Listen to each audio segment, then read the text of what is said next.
Hi, welcome back to NPIPTV.com. We have two lovely friends here today. I'm trying to tell their name and let me know if I don't say it properly. Definitely. Okay? All right. His name, huh? Right. Our friend from South Africa is Ola. Ah, that deserves a... Yeah. So yeah, just an update on that is we've been trying to do this for the last 2 days. Yes, Right. you know. Very unsuccessfully. So he finally is saying, he said, I'll do the click and you say the rest of the name. So, yeah. Right. Okay. And then our other friend from India is Cow. Yeah, the full form is actually Kausto. But again, I think I prefer being called Cow because most often people don't forget Cow. But just to keep all the viewers on the same page, it is K-A-U and not C-O-W. Yeah. Okay. So to begin with, let us know why you are here. Well, I was privileged to get this invitation. I'm told this is a third year into an organization called Sri Lanka Unite Future Leaders Conference. That's something that appeals to me because of the work that I do back at home in South Africa. Which is? Well, I wear many different caps. I am a writer, I'm a community leader, I am an activist, very passionate about issues of reconciliation and justice. And so that's why I'm here, basically. And Cow's? So firstly, greetings from India, Aibuwan and Namaste. Yeah, I think, Wanakam, yeah, I think that pretty much covers it. So in India, I'm a trainer, so I train a lot of multinational companies. So we do mainly behavioral training stuff. Yeah, also a consultant. This is my second visit actually to Sri Lanka and specifically to Future Leaders Conference. I was a part of the first Future Leaders Conference that happened 2 years ago. And I think our association with Prashant goes much behind that when he visited Bangalore, spent some time with us trying to figure out what's the workable model that he can use here. And I think this time when Prashant called me and said, hey, you know what, so this time I think it'll be good to have you here. We are targeting about 650 kids, and also I think going beyond that is how can we take the Sri Lanka Unites model and make it global to say, let's start off the global movement for youth-led conflict transformation. And I thought that was a very exciting cause to be in because it's a passion to see how hurting people can be, can go through that, can actually reconcile with each other, saying, yeah, if two of us are fighting, say, how can we be friends? Because I think at the end of the day, we're still human beings. And I thought that was a fantastic cause to be in, and so we started work on that, and that's the reason, that's what's got me here. Ola, what's your experience in peace building in South Africa? Well, I was fortunate enough to be born at a time when Nelson Mandela was just about to be imprisoned. Mm-hmm. And so when I grew up, the name Nelson Mandela was in the lips of everybody. And when he came out of prison after 27 years, I was big enough to understand the history of our country. Now, 17 years into democracy, the Mandela model has been put to test whether in fact it is the best model of reconciliation and transformation. Well, if you go to South Africa today, you will have many different voices. We don't sing with from the same hymn book, if you like. It's not the unison that it used to be. There are different sectors of our society now who are beginning to question whether something is missing in that model. Because the quality of life of our people has not improved to the extent that we had hoped and anticipated. Mm-hmm. Well, there are sectors of our society who believe that it's the best thing that could have happened in our country. Had it not been for Mandela, we may have experienced a bloody civil war. So I am a listening ear. I'm interested to see, let's say, 10 more years from now, whether the Mandela model will still prove a universal model. And so one of the reasons I'm here is, I mean, this country, as I understand, is 2 years into democracy. We are 17 years into democracy. And I think we must find the platforms where we can mirror each other's stories. And so the models that are existing in the world, I do not think personally that any one particular model has all of the answers. Yes.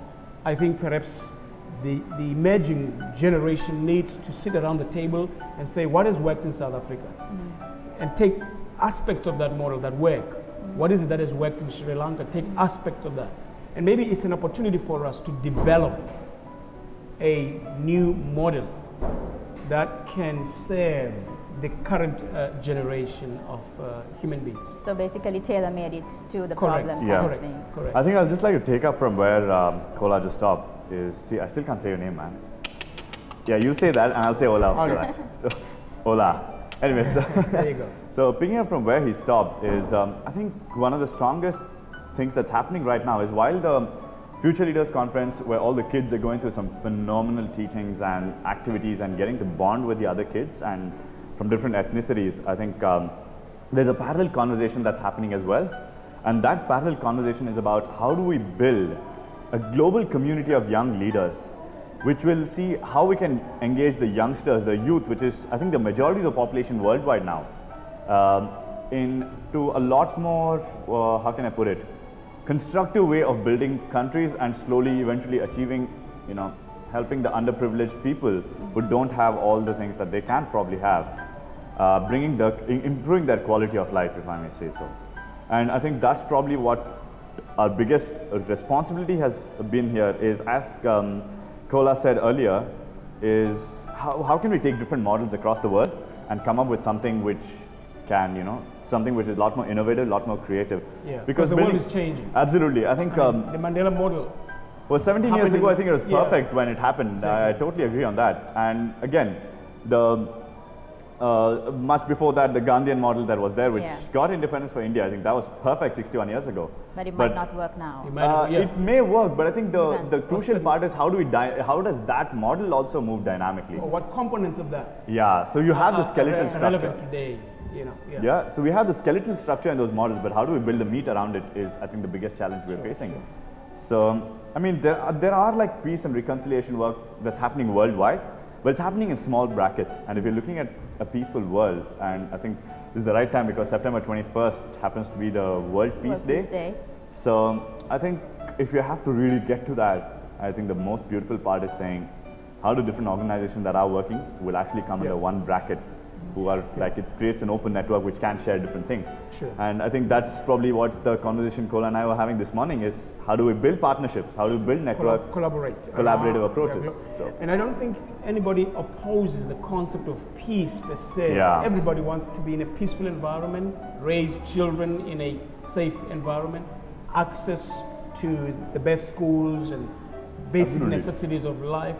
But the debate, I think, really hinges on the relationship between peace and justice. What is it that comes first? Yeah. What's the relationship between peace? Do you begin with justice? Do you begin with peace? How do you move both peace and justice forward? Yeah. Because peace can come at the expense of justice. And justice can also happen at the expense of peace. And I think the model we want to build is struggling with that tension, a healthy tension there. Absolutely. Both of you are coming from countries where there's a lot of ethnicities, and Sri Lanka just have 4. Yeah. So what are your thoughts on that in terms of building peace here? I realized that initially when I first came to Sri Lanka, I was quite amused that there are 4 ethnicities and there is such a war going on. But I think, and India, we have, I think, over 1,200 languages, and there are probably many more cultures and traditions that are followed. And we still managed to survive without killing each other. But then on hindsight, when I really thought about it and started writing about it, I think the lesser the number of choices, I think probably the conflict tends to increase because we have less number of people to fight with. So, you know, I mean, I really don't know. I could horribly be wrong. Yeah. But yeah. My view, and again, it might be my ignorance. Of course, where I come from, we do have 12 official languages, and the idea was to try and this is part of the Mandela model, was to try and accommodate and make everybody feel at home. Yeah. The more I think about it, I think the issue really is on scarcity of resources. You can have as many ethnic groups as possible. Yeah. The question is, do they have equal access to resources? All the resources, yeah. I mean, I was thinking the other day, I was, and I hope this is not a bad example, but I was sitting at one of the hotels here, and I saw what seemed to me like Chinese people who were using sticks, and they were eating in sticks.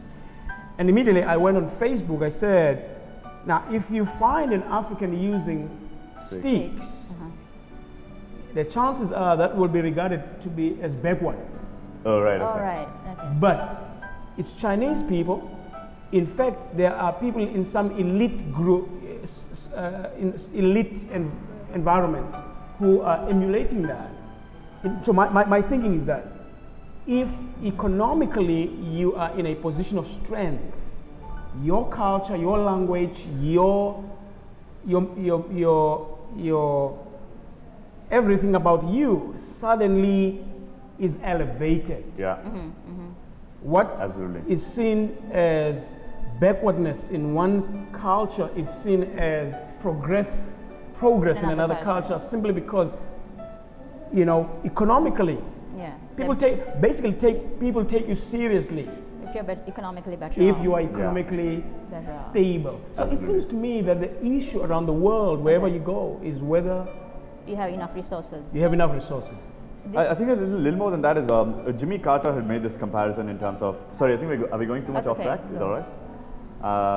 Because I think when Yeah, Kola and I yeah, get no, together, we tend to speak a lot more. We can, yeah, yeah, man. let's talk about Jimmy Carter. We can take this That's program all right. over, man. You can get presenter number 1, presenter number 2, and you know. So. Yeah. It's so, okay. so Jimmy Carter had this. He presented it as one of the biggest issues that the world is facing right now. Is the gap between the rich countries and the poor countries.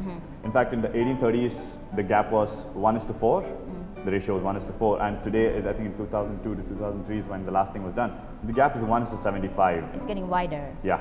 So I think if we really look at creating a whole wide network around the world, I think it's about how do we partner with each other, saying, yeah, you know what, going beyond the geographical boundaries.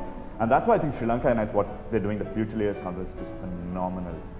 Is to start with saying, let's heal the wounds within our own backyard, and at the same time, let's try and see how we can help others, other countries heal the wounds. And I think it's phenomenal because geographically, I think it's a small country. And I think the beauty of it is if a small country can prove to be an example to much wider and bigger nations who've been around for like hundreds and thousands of years, I think it's another sign on a much deeper note saying, yeah, youngsters can really change the world. Right, right. Yeah, because I think at least personally, I think I believe that. Saying, why wait for tomorrow leaders when today's leaders can be young themselves? Okay. So it's the digitalized time now, and we're talking about youth. I think so, yes. So what do you think of NPIP TV? I really like the fact that you're young, and so is Hero, is it? Nero. Hero. Yeah, I think he's a hero himself anyways. So I think the fact that both of you are quite young, and I think the crew who's around us also has been very young. Yeah. It's not like, I mean, most often my experience has been, you know, at the helm of affairs, they're like people with grey hair. Sorry, no offense. All right, no one. So people with grey hair are like trying to lead the way, but I think, you know, I mean, look at the world's population. I can speak for India personally. Is 72% of India's population as of now is under the age of 40. So, and yeah, frankly, I think it's a brilliant thing to say the youngsters are taking charge, taking more initiative and saying, you know what, we are the change that you want to see, and I want to be the change that you want to see. I will not sit here and crib, and I'm going to do something about it. So if it's not us, then who? Exactly. So yeah, I think it's fantastic to see you here. Your thoughts? My take on that, yes, I almost cut him halfway because he's taking my time too. Nah, but I you're gonna have to pay back for this, eh? listen, this is a peace conference, by the way. Don't point fingers. See exactly what you're doing. Yeah, I'll have to resolve your conflicts. Okay. No, I think it's simple. He can buy me a ginger beer. Oh, right, that works. Man, I think what you guys are doing are taking the power and distributing it back into the hands of young people. Yeah. If you take the story of Egypt and what has happened in other Arab countries, young people tapped into technology and they use their cell phones to get the communicate. word out there, yeah. And I think that's power. I mean, the world is about an uneven distribution of power. That's where our problems are. And I think technology is assisting to redistribute that power so that people can make choices, informed choices. Absolutely. So it's a huge contribution you're making, huge contribution. And in fact, I think just while we're on the topic of technology, I'm a huge advocate of social network. Using Facebook and digital media. I mean, I think one of the main reasons how I know what progress Sri Lanka is doing is because of its blog and because of the posts that come on Facebook. That's right. I think it's brilliant. And the closest example we can get is Egypt. The revolution that happened was revolutionized because of the Facebook, and you know, a lot of people do call it the Facebook revolution. And I really like the fact that you mentioned to us before we started the shoot, saying how you're trying to see how we can use the media that you have and the resources that you have in terms of covering humanitarian projects. I think that's fantastic. If more people can think like that, I'm sure the world can be a better place. Correct. Thank you. Yeah, we are also on Facebook and Twitter and the other social networks. So that's this is why we are trying to reach out to the world out there. So just to finish off, I'm going to get you two to sing. Yeah, he should start that first. Okay. Okay, I'll sing my national anthem. Not all of it.